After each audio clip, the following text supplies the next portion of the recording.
2021-এর নির্বাচনে ভাঙড়বাসী যে পথ দেখিয়েছিল, এবার সেই পথেই হাঁটতে চলছে পশ্চিমবঙ্গের মুসলিমরা।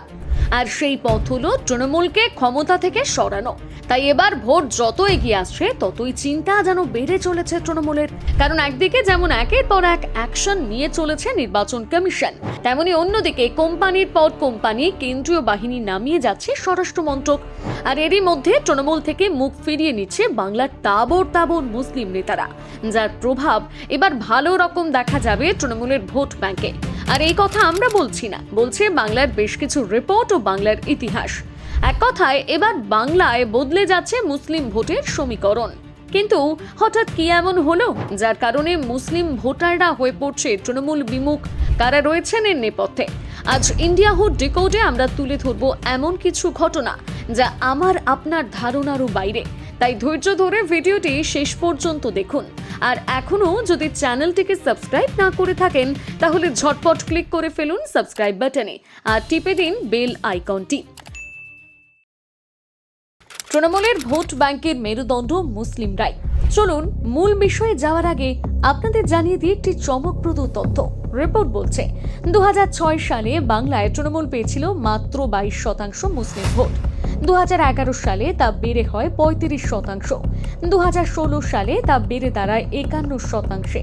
আর 2021 সালে সেই সংখ্যা পৌঁছে গিয়েছিল 75%। অর্থাৎ বাংলার 27% মুসলিম জনসংখ্যার 75%ই কিন্তু তৃণমূলকে ভোট দেয়। আবার 2016 সালে তৃণমূল হিন্দু ভোট পেয়েছিল 43%, কিন্তু 2021 সালে তা নেমে আসে 39%। অন্যদিকে বিজেপিকে 2016 সালে হিন্দুরা ভোট দিয়েছিল 12%, কিন্তু 2021 সালে এই সংখ্যাটা বেড়ে দাঁড়ায় 50%। অর্থাৎ ভাবতে পারছেন বাংলায় তৃণমূলের সরকার গঠনে মুসলিম ভোটের ভূমিকা কতটা রয়েছে।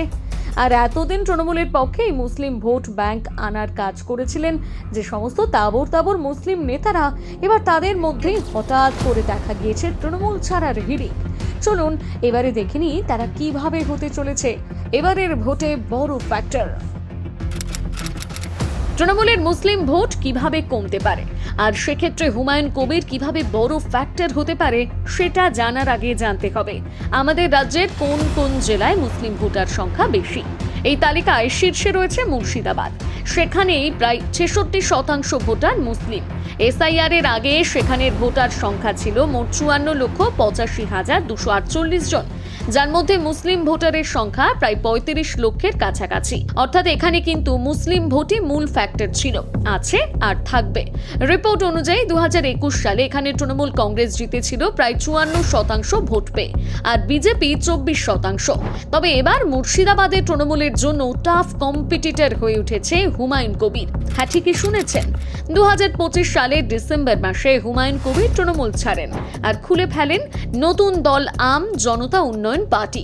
আর জানিয়ে দেন রাজ্যে 294টি আসনের মধ্যে 182টি আসনে প্রার্থী দেবে তার দল।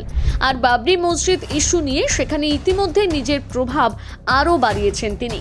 আর সেই শক্তি নিয়ে যদি এই দল মুর্শিদাবাদে শক্তভাবে লড়াই করে তাহলে মুসলিম ভোটের একটা অংশ কিন্তু তৃণমূল থেকে সরে যেতে পারে। বিশ্লেষকদের মতে যদি হুমায়ুন কবির মুর্শিদাবাদে 10% ভোটও কেড়ে নিতে পারে তৃণমূলের থেকে, তাহলে কিন্তু তৃণমূলের ক্ষতি হতে পারে প্রায় 2 লক্ষ ভোট। এটা কিন্তু কোনো ছোট সংখ্যা নয়, কারণ 2021 সালে মুর্শিদাবাদের বারোয়ান, নবগ্রাম, কান্দি, খড়গ্রাম, বেলডাঙ্গা, ভরতপুর এবং মুর্শিদাবাদ বিধানসভা ক্ষেত্রে তৃণমূলের জয়ের ব্যবধান ছিল 500 থেকে 30,000-এর মধ্যে। মুর্শিদাবাদের 22টি সিটের মধ্যে যে 18টি সিটে 2021 সালে তৃণমূল জিতেছিল, তার মধ্যে 9টি সিটে তৃণমূলের জয়ের ব্যবধান ছিল মাত্র 20 থেকে 30%। আর যে 11 লক্ষের নাম বিচারাধীন তালিকায় রয়েছে, যদি তার মধ্যেও কম বেশি 1 থেকে 2 লক্ষ নাম বাদ পড়ে যায় আর সেই ভোট যদি হয় মুসলিম ভোট, তাহলে কিন্তু অনেকটাই ক্ষতির মুখে পড়বে রাজ্যের শাসক দল। আরাবুল ফ্যাক্টর। গত 16 মার্চ হঠাৎ করে দক্ষিণ 24 পরগনার ভাঙড় বিধানসভা কেন্দ্রের শক্তিশালী নেতা আরাবুল ইসলাম ছেড়ে দেন তৃণমূল কংগ্রেস। পাশাপাশি ভাঙড়ের আর এক তৃণমূল নেতা কাইজার আহমেদও নাকি দলে কোণঠাসা। ভোটের আগে তিনি নতুন পথে হাঁটতে পারেন, কিন্তু ভাঙড় কি মুর্শিদাবাদের মতন এতটা গুরুত্বপূর্ণ? আপনাদের জানিয়ে দিই, পশ্চিমবঙ্গের সবচেয়ে আলোচিত রাজনৈতিক কেন্দ্রগুলোর মধ্যে একটি ভাঙড় বিধানসভা কেন্দ্র। কারণ এই এলাকা শুধু রাজনৈতিক সংঘর্ষের জন্য নয়, ভোটের সমীকরণের জন্য অত্যন্ত গুরুত্বপূর্ণ। কারণ ভাঙড় বিধানসভা কেন্দ্রের জনসংখ্যার বড় অংশই মুসলিম। এখানে ভোটার সংখ্যা বর্তমানে প্রায় 3 লক্ষের কাছাকাছি, আর এই অঞ্চলের মুসলিম ভোটার সংখ্যা প্রায় 60 থেকে 65% মধ্যে। অর্থাৎ এখানে যে দল মুসলিম ভোটের মধ্যে বড় অংশ পাবে সেই দলই সাধারণত নির্বাচনে এগিয়ে থাকবে। কিন্তু 2021 সালে বিধানসভা নির্বাচনে ভাঙড়ে জিতেছিলেন আইএসএফ নেতা নওশাদ সিদ্দিকী। তিনি পেয়েছিলেন 1,09,237 ভোট। অন্যদিকে তৃণমূল প্রার্থী রেজাউল করিম পেয়েছিলেন 83,086 ভোট। এবার তৃণমূল সেখানে দাঁড় করিয়েছে শওকত মোল্লাকে। কিন্তু আপনারা হয়তো ভাবছেন, যদি তৃণমূল জিতেই না থাকে আর এবারে আরাবুল ইসলাম প্রার্থী না হন, তাহলে আরাবুলের ভূমিকাটা কি? 2021 সালে ভাঙড়ে তৃণমূল প্রার্থী হিসেবে রেজাউল করিমকে নির্বাচন করলেও এলাকার সংগঠন ও নির্বাচনী রাজনীতিতে বড় প্রভাব ছিল আরাবুল ইসলামের। একসময় ভাঙড় রাজনীতির অন্যতম শক্তিশালী নেতা ছিলেন তিনি, কিন্তু তাকে টিকিট দেওয়া হয়নি বলে আরাবুলের সমর্থকদের মধ্যে বিক্ষোভ দেখা যায়। এমনকি স্থানীয় তৃণমূল কার্যালয়ের সামনে প্রতিবাদও হয়েছিল। বেঁধে যায় গোষ্ঠীদ্বন্দ্ব, যা ভাঙড়ের রাজনীতিকে প্রভাবিত করেছিল বলে অনেক বিশ্লেষণে উল্লেখ করা হয়। আর সেই ফায়দাটাই লুটেছিল আইএসএফ।